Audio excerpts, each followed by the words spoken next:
चलिए ठीक है, क्वेश्चन नंबर 12, नए बुक का, पुराने बुक का 10।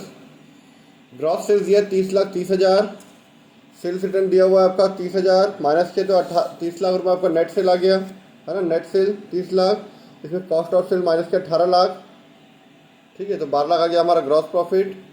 इसमें ऑपरेटिंग कॉस्ट 7,80,000 माइनस किए, 4,20,000 आ गया हमारा ऑपरेटिंग प्रॉफिट। ये 4,20,000 क्या है, ऑपरेटिंग प्रॉफिट यहाँ दिया नहीं है, ठीक है। उसके बाद 20,000 रुपये हम लोग इंटरेस्ट माइनस किए, तो 4 लाख रुपये आ गया हमारा इनकम बिफोर टैक्स आ गया 4 लाख रुपये। फिर टैक्स माइनस किए 1 लाख रुपये, तो ये आ गया हमारा 3 लाख रुपये नेट इनकम, मतलब ये हमारा नेट प्रॉफिट है 3 लाख रुपये। आपका ग्रॉस प्रॉफिट दिया क्वेश्चन में कि भाई नेट सेल में से कॉस्ट ऑफ सेल माइनस किए, तो 12 लाख रुपये जो दिया ना आपका, ये 12 लाख रुपये है, ठीक है। नेट सेल में से कॉस्ट ऑफ सेल माइनस करने के बाद जो 12 लाख रुपये है वो आपका नेट ग्रॉस प्रॉफिट है। और यहाँ लिखा नहीं है बस, है ना, चीज़ें आपको दी हुई है पर लिखा नहीं है, तो हम लोग उसको लिख देंगे, ठीक है। सबसे पहले आपके पास नेट सेल दिया क्वेश्चन में, ठीक है। मैं आपको कुछ चीज़ें जानकारी दे देता हूँ, कुछ जानकारी आपको मैं दे देता हूँ कि क्या क्या चीज़ें होती हैं। जैसे आपका ये है नेट सेल, ग्रॉस प्रॉफिट तक का सफर आपको पता है, ग्रॉस प्रॉफिट कैसे निकलता है, ठीक है। ग्रॉस प्रॉफिट किस तरह से निकलता है वो आप लोग को मालूम है, ठीक है। चलिए थोड़े में बताता हूँ, थोड़ा सा जगह हमारे पास रहेगा फिर। चलिए देखिए बेटा, इधर ग्रॉस प्रॉफिट, ग्रॉस प्रॉफिट मान के चलो कितना है आपका, सपोज मान लेते हैं 2,000 रुपये है। कितना है, 2,000 आपका ग्रॉस प्रॉफिट है, ठीक है। अब इसमें हम लोग पता है कि इनडायरेक्ट एक्सपेंसेस जोड़ते हैं, है ना, इनडायरेक्ट एक्सपेंसेस जोड़ते हैं और इनडायरेक्ट घटाते हैं, माइनस करते हैं। और इनडायरेक्ट इनकम है, जैसे डिस्काउंट, कमीशन, इंटरेस्ट मिल रहा है तो ऐड करते हैं, वही सैलरी, कमीशन वगैरह सब चीज देना पड़ रहा है तो माइनस करते हैं। इनडायरेक्ट इनकम को जोड़ते हैं और एक्सपेंस को माइनस करते हैं, तो क्या निकलता है, नेट प्रॉफिट। पर ये इनडायरेक्ट एक्सपेंसेस और इनकम जो है वो दो टाइप का होता है, ऑपरेटिंग और टैक्स वगैरह जो भी है, ठीक है।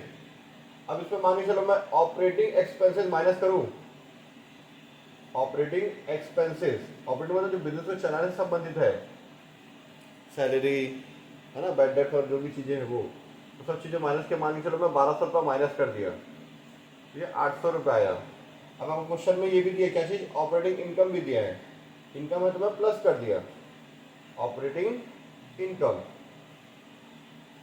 ये मान के चलो 400 रुपये है, जोड़ दे कितना हो गया, ये 1,200 रुपये मैंने क्या चीज़ आ गया, ऑपरेटिंग प्रॉफिट।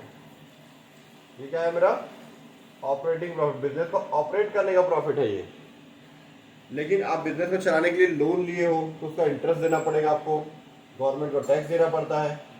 इंटरेस्ट माइनस करोगे इसमें से, सपोज वो 100 रुपये है, इंटरेस्ट माइनस कर दिया आपने, ठीक है, 1,100 रुपये आ गया आपका प्रॉफिट बिफोर टैक्स, इसको बोल सकते हैं नेट प्रॉफिट बिफोर टैक्स। अभी टैक्स माइनस नहीं हुआ है, ठीक है, तो इसमें से टैक्स माइनस कर देते हैं। अगर टैक्स नहीं है क्वेश्चन में तो यही हमारा नेट प्रॉफिट है, पर अगर टैक्स दिया तो टैक्स माइनस कर देते हैं। सपोज टैक्स कितना है, ये भी 100 रुपये है, तो 1,000 रुपये जो आ गया वो आ गया आपका नेट प्रॉफिट आफ्टर टैक्स, इसी को बोलते हैं हम लोग net profit, net profit after tax या फिर नेट प्रॉफिट बोल सकते हो। ये होता है, ये फॉर्मेट होता है, ठीक है, क्लियर हो इतना। चलिए हम लोग क्वेश्चन बना लेते हैं। क्वेश्चन नंबर 12 नए बुक का, पुराने बुक का 10, ठीक है, 12 या 10, ये न्यू बुक और ये ओल्ड बुक, ठीक है। तो आपको यहाँ पे क्वेश्चन में पता है कि 30 लाख में, अब बुक देखो 30 लाख में 18 लाख घटाया तो 12 लाख रुपए आपका ग्रॉस प्रॉफिट है, पर 12 लाख के सामने ग्रॉस प्रॉफिट लिखा नहीं है उस क्वेश्चन में, नहीं लिखा तो हमको दिखाना पड़ेगा वहां पे, gross profit equal to net sales minus cost of sales, ठीक है। नेट सेल्स कितना है, 18 लाख, सॉरी 30 लाख, चलिए ठीक है, 30 लाख माइनस 18 लाख, ठीक है, 1,80,000 हुआ, ये हो गया 12 लाख रुपए, ठीक है, ग्रॉस प्रॉफिट आ गया, ठीक है। अब उसके बाद आप निकाल दो gross profit ratio, first point था, ठीक है, gross profit ratio is equal to gross profit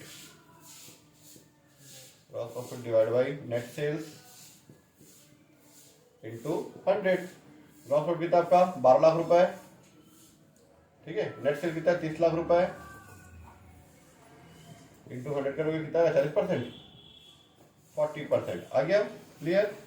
point number 2 ABC दिए के 1 2 3 दिया हुआ है, 1 2 3 दिया हुआ है, ठीक है। सेकंड पॉइंट बोला है वो ऑपरेटिंग प्रॉफिट रेशियो निकालना है, ठीक है। तो ऑपरेटिंग प्रॉफिट रेशियो के लिए हम लोग को ऑपरेटिंग प्रॉफिट निकालना पड़ेगा। तो ऑपरेटिंग प्रॉफिट कैसे निकलेगा, जैसे आपको ग्रॉस प्रॉफिट दिया 12 लाख, उसमें ऑपरेटिंग कॉस्ट माइनस कर दो, वही ऑपरेटिंग एक्सपेंसेस या ऑपरेटिंग कॉस्ट, ठीक है। तो आ जाएगा आपका। चलिए operating profit is equal to, operating profit हम लोगों को निकालना है, तो operating profit is equal to आपका जो ग्रॉस प्रॉफिट है, जैसे मैंने ग्रॉस प्रॉफिट में ऑपरेटिंग एक्सपेंसेस या कॉस्ट को माइनस कर दो तो ऑपरेटिंग प्रॉफिट निकल जाएगा। इनकम नहीं दिया इस क्वेश्चन में तो नहीं जोड़ेंगे, ठीक है। Gross profit minus operating cost, gross प्रॉफिट कितना 12 लाख, ऑपरेटिंग कॉस्ट कितना है 7,80,000, 7,80,000 रुपीज दिया हुआ है। इसको आप माइनस करोगे तो आ जाएगा आपका 4,20,000 का ऑपरेटिंग प्रॉफिट आ गया, ठीक है। फिर निकाल दो operating profit ratio, operating profit ratio equal to operating profit divide by net sales into 100। Fit कर लेना, आ जाएगा। क्लियर इतना। चलिए ठीक है, नेक्स्ट देखते हैं आगे। चलिए यहाँ बाजू में बता देता हूँ। अब है नेट प्रॉफिट रेशियो निकालना है आपको, ठीक है। नेट प्रॉफिट निकालने के लिए आपका ऑपरेटिंग प्रॉफिट दिया हुआ है, ठीक है। नेट प्रॉफिट आपको दिया हुआ है, नेट इनकम 3 लाख रुपए, नेट इनकम दिया ना, वही आपका नेट प्रॉफिट है। पॉइंट नंबर 3 3 लाख दिया ना बेटे, देखो नेट इनकम ना, हाँ इसमें 2 लाख दिए हम इसमें 3 लाख दिया है, ठीक। 2 लाख से 2 लाख ले लेना, ठीक है। नेट इनकम वे net profit divide by net sales into 100, ठीक है। कितना ये 3 lakh divide by 30 lakh divide by 100, ठीक है। कितना आ जाएगा आपका ये 10% आंसर आ जाएगा। ओके, कंप्लीट हमारा क्वेश्चन नंबर 12 नए बुक का, पुराने बुक का 10।